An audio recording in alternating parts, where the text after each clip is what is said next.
da tentativa de assassinato contra o presidente Lula, o vice-presidente Geraldo Alckmin e Alexandre de Moraes. Isso que tem sido ventilado por toda a grande imprensa como uma verdade absoluta, como um crime contra o Estado Democrático de Direito. Ontem, depois do nosso programa, eu analisei todas as 221 páginas do relatório da Polícia Federal que foram disponibilizados e os 2 despachos do ministro Alexandre de Moraes.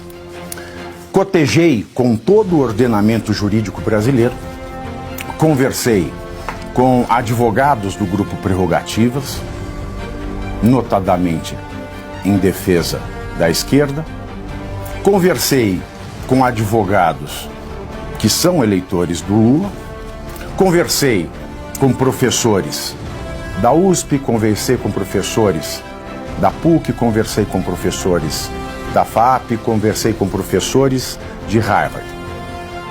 Conversei com muita gente, inclusive conversei com algumas das partes que são mencionadas nesse relatório e na decisão do ministro Alexandre de Moraes. Portanto, já que a verdade é o bem que o STF diz buscar no seu combate à fake news, afinal de contas, fake news nada mais é do que mentira. Fake news, notícia falsa. Notícia falsa, mentira. E o contrário de mentira é verdade.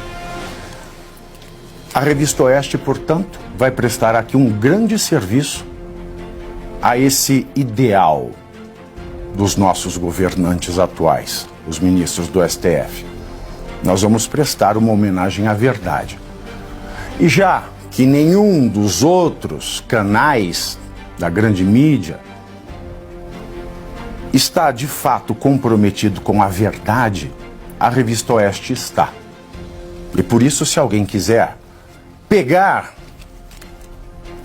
a Revista Oeste de calça curta, vai ter mesmo que usar da criatividade, porque aqui nós vamos trabalhar com a verdade, nada mais do que a verdade.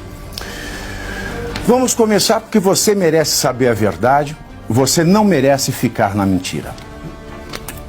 Do relatório da Polícia Federal, que revelou ao Brasil o plano para prender ou matar o presidente Lula, o vice-presidente Alckmin e o ministro do Supremo, Alexandre de Moraes, então presidente também do Tribunal Superior Eleitoral, nós temos os seguintes elementos. Logo na primeira página,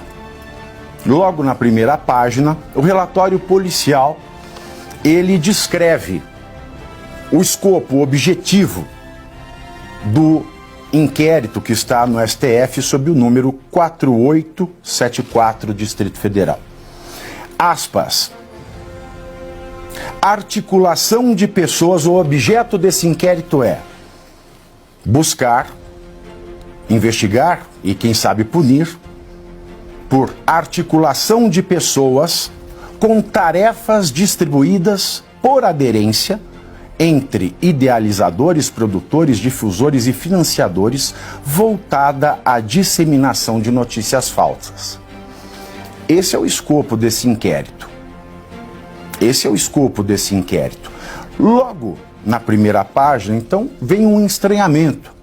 Para quem é do mundo jurídico, nós sabemos que um inquérito com o objeto de analisar notícias falsas já chegou às raias de um plano, de uma execução, como quer o STF, de um atentado, de um início de execução de um atentado contra a vida de Alexandre, de Lula, de Alckmin, já causa estranheza. Mas vamos ter boa vontade. Vamos dizer que tudo veio no bojo deste inquérito aqui. Continuamos a leitura das 221 páginas. Aspas. Destaque para o crime de tentativa de golpe de Estado e de abolição violenta do Estado Democrático de Direito. Pois bem, essa nova fase da operação da Polícia Federal, que revelou ontem este plano para matar Lula, Alckmin e Alexandre de Moraes, fala de tentativa de golpe de Estado e de abolição violenta do Estado Democrático de Direito. Agora, a pergunta é: será que o resto do relatório sustenta esta afirmação? É o que nós vamos ver. Nós temos um material apreendido durante a chamada Operação Tempus Veritatis da Polícia Federal. Aquele desencadeamento de buscas e apreensões a partir de delações como a do tenente-coronel Mauro Cid. E vale lembrar, José Dirceu acabou de ser inocentado na Lava Jato. Vale lembrar que todos os empreiteiros foram absolvidos da Lava Jato. Vale lembrar que as provas obtidas na Lava Jato foram anuladas, jogadas no lixo. Por quê?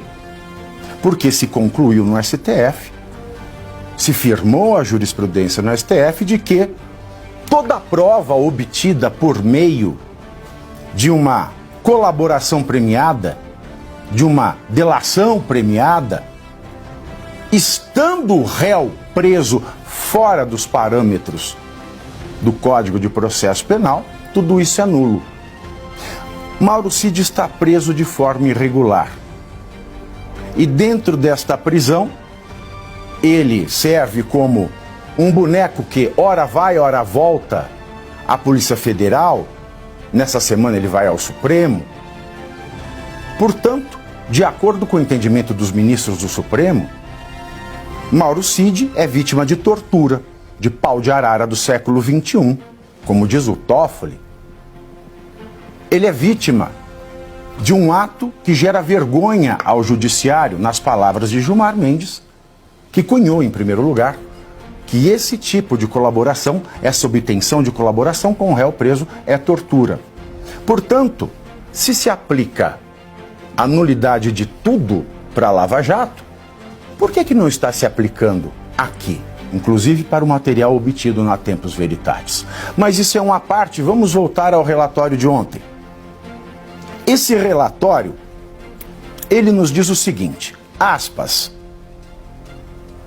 ele visa reprimir, aspas, ações operacionais tomadas no pós-eleições. Que eleições? As eleições de 2022. No pós-segundo turno dessas eleições. Vamos continuar esse relatório que eu resumi. Aspas. O relatório fala o seguinte: esse núcleo se utilizou de elevado nível de conhecimento técnico militar para planejar, coordenar e executar ações ilícitas, as quais envolviam, inclusive, um monitoramento do ministro Alexandre de Moraes para assegurar a prisão caso o golpe de Estado se consumasse ou, de maneira alternativa, a sua execução, a sua morte. Talvez. É isso que a Polícia Federal dá a entender. O problema, meus senhores, é que neste ponto ele diz que esse grupo de militares, aloprados de um escalão menor, esta é que é a grande verdade, porque as provas obtidas, temos o Mauro Cid, que já está envolvido até o pescoço em outras irregularidades, e outros oficiais. Então eles fizeram um núcleo para planejar, coordenar e executar ações para assegurar a prisão caso o golpe se consumasse. Esta é a primeira maldade da Polícia Federal, porque